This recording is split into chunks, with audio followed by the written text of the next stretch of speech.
महर्षि, वो विराट कोहली और अनुष्का आए थे। विराज बैठ, प्रसन्न हो? जी अभी ठीक। हाँ, नहीं, ठीक ही रहना चाहिए। हम आपको अपने प्रभु का विधान बताते हैं थोड़ा सा। जब प्रभु किसी पर कृपा करते हैं, ये वैभव मिलना कृपा नहीं है, ये पुण्य है। पुण्य से एक घोर पापी को भी बहुत, देखो, पाप करके भी उनका कोई पुण्य है जिससे वो सुकृत पूर्व के सुकृतवश चल रहे हैं, नया पाप है। ये वैभव बढ़ना या यश बढ़ना, ये भगवान की कृपा नहीं मानी जाती। भगवान की कृपा मानी जाती है अंदर का चिंतन बदलना, जिससे आपके अनंत जन्मों के संस्कार भस्म होकर और अगला जो है वो बड़ा उत्तम होगा। अंदर के चिंतन से होता है, बाहर से कुछ नहीं होता। मात्र अंदर का चिंतन। अच्छा, अंदर का चिंतन हम लोगों का स्वभाव बन गया बहिर्मुखी। बहिर्मुखी मतलब बाहर, बाहर यश, कीर्ति, लाभ, विजय, इससे हमको सुख मिलता है। अंदर से कोई मतलब नहीं रखता, कोई विरला ही अंदर से। अब क्या होता है, भगवान जब कृपा करते हैं तो संत समागम देते हैं, फिर दूसरी जब कृपा होती तो विपरीतता देते हैं, और फिर अंदर से एक रास्ता देते हैं। ये मेरा रास्ता है, ये परम शांति का रास्ता है, ये शांति का रास्ता नहीं। भगवान वो रास्ता देते और जीव को अपने पास बुला लेते हैं। बिना प्रतिकूलता के संसार का राग नष्ट नहीं होता।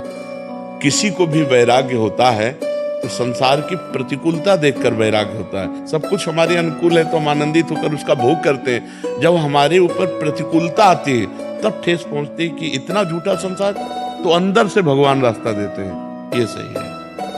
भगवान बिना प्रतिकूलता के इस संसार को छुड़ाने का कोई भी औषधि नहीं रखी। आज तक जितने बड़े महापुरुष हुए हैं, जिनका जीवन बदला है, उनको प्रतिकूलता का दर्शन करके बदला है। तो कभी प्रतिकूलता आए तो उस समय आनंदित हो कि मेरे ऊपर अब भगवान की कृपा हो रही है, कि मुझे सतमार्ग में चलने की प्रेरणा मिल रही है। अगर सतमार्ग छूटा हो, ये सब तो एक सेकंड के लिए आप विचार कीजिए।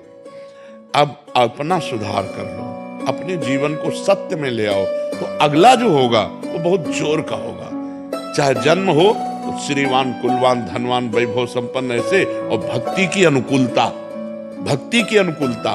खास बात श्रीवान, धनवान, कुलवान नहीं, खास बात भक्ति की अनुकूलता। अगर इस जन्म में भगवत प्राप्ति नहीं हुई तो भगवान श्री कृष्ण ने गीता में कहा है कि मेरे भक्त का नाश नहीं होता।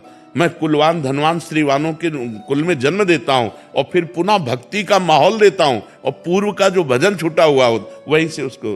अब बिल्कुल ऐसे ही रहो जैसे रह रहे हो, बिल्कुल संसारिक बन करके रहो, लेकिन अंदर का चिंतन आपका बदल जाए। अंदर के चिंतन में आपकी यश की भावना न रह जाए, अंदर के चिंतन में आपको धन बढ़ाने की भावना न रह जाए।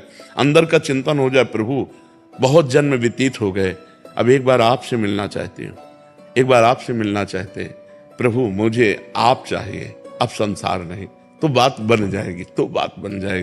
तो इसलिए आनंद पूर्वक भगवान का नाम जप करो, बिल्कुल चिंता मत करो। बाबा, क्या नाम जप से हो जाएगा पूरा?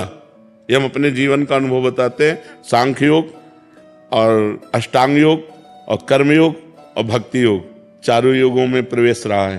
पहले हम सन्यासी रहे 20 वर्ष सन्यासी रहे काशी विश्वनाथ जी। तो हम सांख्य योग, अष्टांग योग, जो अष्टांग योग है ना, अष्टांग योग, कर्म योग, इन तीनों को अच्छी प्रकार जान करके और फिर भक्ति योग में आए हैं। स्वयं भगवान शंकर से बढ़कर कोई ज्ञानी तो नहीं ना, सनकादि से बढ़कर कोई ज्ञानी नहीं। वो हरिश शरणम सनकादि हर समय जपते रहते हैं। भगवान शिव राम राम राम राम राम राम जपते रहते हैं। हम वृंदावनवासी प्रिया प्रीतम के उपासी, तो जो राम में राह है वही राह है, जो धा है ये रस देने वाली वस्तु है। तो हम राधा राधा राधा राधा, मतलब आप ये समझो कि हमारी इतनी तार्किक बुद्धि नहीं, हमारी श्रद्धालु बुद्धि नहीं रही। सन्यासी की जो बुद्धि होती है वो तर्क प्रधान होती, कसौटी पर कसने पर। तो हम केवल भावुकता में राधा राधा का प्रचार नहीं कह रहे कि हमने सुना और ऐसे ग्रंथों में पढ़ा, ऐसे कह रहे, स्वयं स्वाद लेके कह रहे और विश्वास के साथ कह रहे कि यदि आप राधा राधा जपते हो तो इसी जन्म में भगवत प्राप्ति हो जाएगी, इसी जन्म में। जैसे किसी से कहा जाए कि तुम सत्य बोलो, मंदिर में चढ़ के बोलो, तो हम मंदिर में नहीं, हम वृंदावन में बैठे हैं। करोड़ों मंदिर इसकी समानता नहीं कर सकते, भगवान का परम धाम है।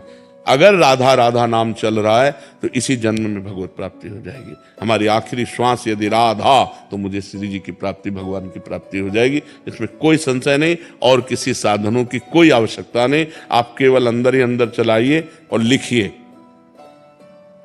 देखो, हम जो कह रहे हैं उसको समझो। बहुत अधिक नाम जपने की हमें चेष्टा नहीं करनी, कम संख्या हो लेकिन मन लगा करके हो। जैसे हम, अब देखो, आप लिखो राधा, अपने दिमाग में लिखो, खुले नेत्रों लिखो या बाहर बाहर देखो, दिखाई दे रहा है राधा लिखा हुआ, वही कान में सुनो राधा, वही अंदर उठाओ राधा, ये तीनों का एकाकार हो जाए तो ये करोड़ों नाम जप के बराबर है। देखो, जैसे हम बोला राधा, ऐसे हम 1000 राधा नाम बोले तो हम बोला राधा, ये उपांशु है, इसे उपांशु कहते हैं। राधा राधा राधा राधा 1000 बार, ये उपांशु हुआ। अब ये ऐसे उपांशु हम 10,000 बार जप करें, अंदर देखते हुए बोले राधा, उपांशु 10,000 बार नाम जप करने का फल एक बार मानसिक में है। इतना बड़ा फल है ये। ऐसे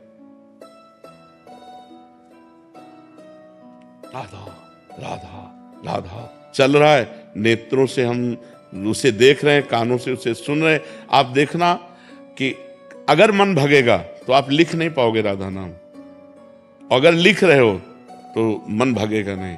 तो चाहे 10 बार लिखो, 100 बार लिखो, लेकिन एक अभ्यास बनाओ ऐसा कि कुछ समय शांति से स्नान आदि करके बैठ गए और राधा राधा लिख रहे हैं, उसी का चिंतन कर रहे हैं। इसे अपना जीवन बना लो, फिर आप परिणाम में खुद देख लेना। कोई घाटे का सौदा तो है नहीं, ठीक है। ये सखी को दे दे ठाकुर शिव जी की है।